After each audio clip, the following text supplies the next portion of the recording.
بسم الله والصلاة والسلام على رسول الله. السلام عليكم خياتي، إن شاء الله تكونوا كامل بخير بصحة جيدة وفي أحسن الأحوال يا رب. اليوم ان شاء الله جيتكم بوصفه. الوصفتنا لها اليوم ما راحش تكون خاصه بالطبخ. الوصفه راح تكون صحيه، وصحيه 100%. وصفه خاصه للقضاء على السعال ومن اول استعمال. كما نعرفوا في الحال هدايا بزاف اللي يتحكم له، يعني يتحكمنا قريب كامل السعله في الوقت هدايا مع الشتاء مع البرد. تحكمنا لا غريب تتبعها دايما السعله. دونك الوصفة هذه راح تقضي لكم على السعال ومن أول استعمال. ومن أول ساعة أنا يعني صراحة ملي جربتها، من الساعة الأولى اللي خديت فيها الوصفة هذه، السعلة هذيك كانت راحت لي، يعني باش بدون مبالغة وبدون مبالغة. وان شاء الله كي تستعملوها راح تشوفوا بلي ما راحش تحتاجوا المده اللي لازم تستعملوه فيها. هي من المفروض تستعمل 3 ايام.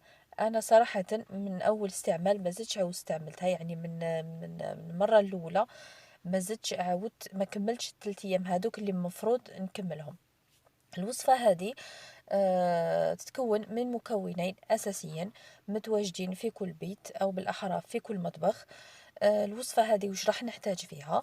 عندي هنايا 2 مغارف كبار زيت زيتون، ومغرفة كبيرة كمون مرحي. زيت زيتون ما راح تحتاجوا لا تسخنوه لا يكون دافي لا حتى حاجة، يعني مباشرة من القارورة تفرغوها في أنبول ولا في كاس ولا، وتزيدوا معاها 2 مغارف كبار تاع الكمون عادي تشروه من عند العطار، ولا تستعملوا تاع لي باكي هذوك اللي ينباعوا عند في لي سوبيرات ولا في المحلات. يعني ماشي مشروط يكون من عند العطار ولا. هذه هي كما قلت لكم، هنا عندي مغرفة كبيرة مع مغرفة كبيرة تاع كمون مرحي مع 2 مغارف كبار زيت زيتون. نخلطهم مليح ونستعملهم. الاستعمال تاعهم كيفاش راح يكون؟ هي لازم تستعمليها كي تكوني حترقدي. أه تحكميها عادي هكذا كيما راكو تشوفوا وجدتها. كيما قلت لكم ما نحتاجو نسخنوا الزيت ما حتى حاجه، مباشره ناخدوها تحصلوا على 2 مغارف كبار تاع الخليط هدايا. تستعمليه عادي تشربيها ولا تاكليها هكذا بالمغرفه وترقدي عادي، يعني تتغطي مليح وترقدي. الوصفة هذه كما قلت لكم من المفروض تستعمل 3 أيام.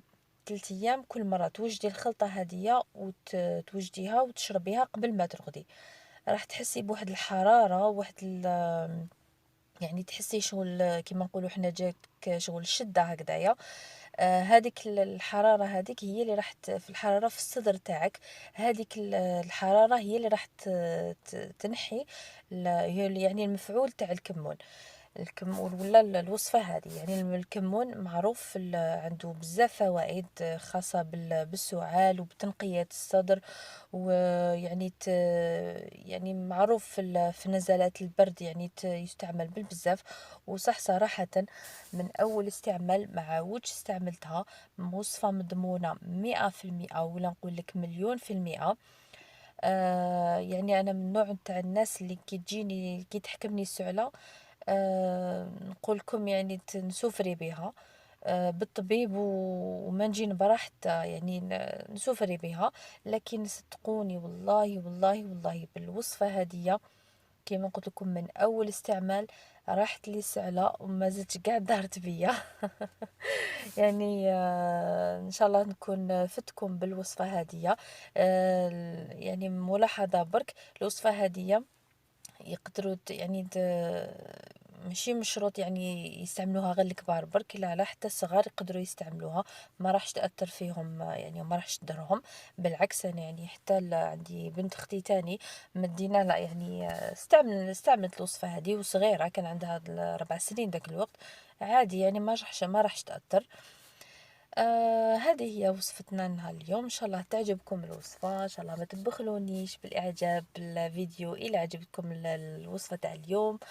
المشتركين الجدد ولا اللي زاروا القناه لاول مره، نتمنى ان شاء الله تعجبكم قناتي وتشتركوا، ما تبخلوش عليا بالجام وتعليقاتكم الجميله اللي تحفزني باش نمد لكم اكثر ان شاء الله. ان شاء الله نتمنى ان شاء الله تعجبكم وصفتنا نهار اليوم. تهلاو في روحكم، سلام.